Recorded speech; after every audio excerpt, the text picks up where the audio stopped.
பகவத்கீதை பிரியர்களுக்கு என்னுடைய அன்பு கலந்த வணக்கங்கள். ஸ்ரீ கிருஷ்ணா அர்ப்பணம். ஸ்ரீமத் பகவத்கீதையின் 6வது அத்தியாயம் தியான யோகம். இதில் 27வது ஸ்லோகத்தில் பகவான் என்ன சொல்கிறார்னா, மிக சாந்தமான மனதை உடைய ரஜோகுணத்தின் வேகம் தணிந்த பாவமற்ற தானே பிரம்மமான யோகிக்கே பேரின்பம் அளித்திடுகிறது. ஸ்ரீ கிருஷ்ணா அர்ப்பணம்.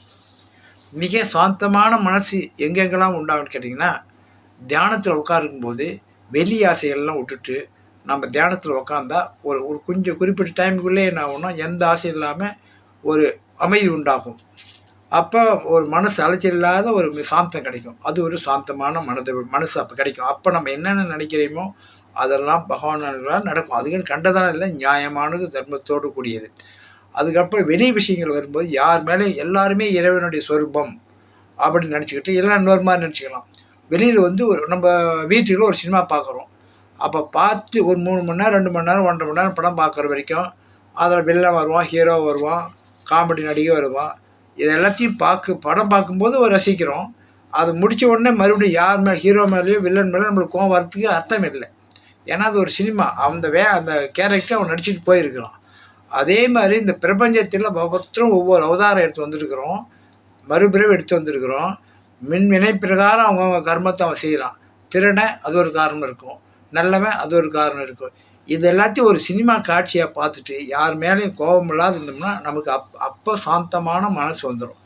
அந்த சாந்தமான மனசு வச்சினாலே என்ன கிடைக்கும்? அடுத்தது பாபமற்றவன். அந்த சாந்தமான மனது வந்தாலே அதற்கு முன்னாடி ரஜோகுணத்தின் வேகம், ரஜோகுணம் நான் என்ற அகங்காரத்தில் இருக்குது. அப்போ தான் கோபம் வரும். அது இல்லைனாலே சாந்தமாகிட்டால் ரஜோகுணத்தின் குணம் போயிடும்.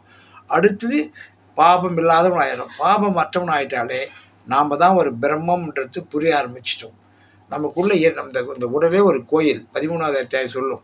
இந்த கோயில் இருந்தாலும் தெய்வம் இருக்கு இல்லையா? நமக்கு உள்ளே இறைவன் இருக்கிறார். அதை யாரும் தப்பாக புரிஞ்சிக்கிறது இல்லை. அது நம்பணத்தில் உண்மை தான். வெளியாசை விட்டாலே நம்ம உள்ளுக்குள்ளே இருக்கிற இறைவன் நம்மளுக்கு புரியாது. அதுதான் பிரம்மம். அந்த பிரம்மத்தையே நம்ம கடைப்பிடிக்க பார்க்க மறுபடியும் மேலும் அடைச்சி நம்ம தெய்வத்தினுடைய முழுமையான ஒரு சக்தியை அடைய ஆரம்பிச்சிடும். கண்டிப்பாக அது நடக்கும். சித்தி அடைவோம், முழுமை அடைவோம். அதான் சித்தர்கள். அது ஆரம்ப ஸ்டேஜ் தான் பிரம்மம். பிரம்மம் எல்லாருக்கும் வரும். நம்ம அந்த லைனில் போகிறதில்ல. கண்ணை மூடின்னு எதிர்க்கு என்ன நடக்குதுன்னு தெரியலன்னு சொன்னால் இல்லை, கண்ணை திறக்கிறோன்ற. இந்து மதத்தில் எதையுமே மறைக்கல சார். இந்து மதத்தில் இருக்கிற மாதிரி யோக நிலைக்கு போகிறது வேறு எந்த மதத்திலும் உலகத்தில் இல்லை. ஆனால் இந்து மதத்தில் மட்டும் உண்டு. எக்கச்சக்கமான வழி இருக்குது. ஒரு வழியில் நான் கூட சின்ன வயசுலனா எல்லாத்தையும் மறைச்சி வச்சு போயிட்டாங்க சொல்கிறது அப்படின்னு நம்ம நினச்சிக்கிறோம். எதுவும் மறைக்கலை. உண்மையாக நடன்றது எல்லா இடத்துலையும் தான் சொல்கிறாங்க. திருக்குறளையும் நிறைய தெய்வத்தை பற்றி என்னென்ன யாரெல்லாம் தெய்வத்தை அடையலான்றதையும் சொல்லிக்கிறாரு. அதே மாதிரி நம்மளும் ஆசை இல்லாமல்னா எல்லாமே நம்மளுக்கு கிடைக்கும். அப்போ நம்ம அதுக்குண்டான முயற்சி நம்ம எடுக்கிறதில்ல. முயற்சி எடுக்காமையே கிடைக்கல கடவுளை பார்க்க முடியல நினைக்கிறது தவறு. நம்ம முயற்சி பண்ணணும். அப்போ நம்மளுக்கு கிடைக்கும். ஓம் சக்தி ஓம். ஓம் தத் சத் கிருஷ்ணா அர்ப்பணம்.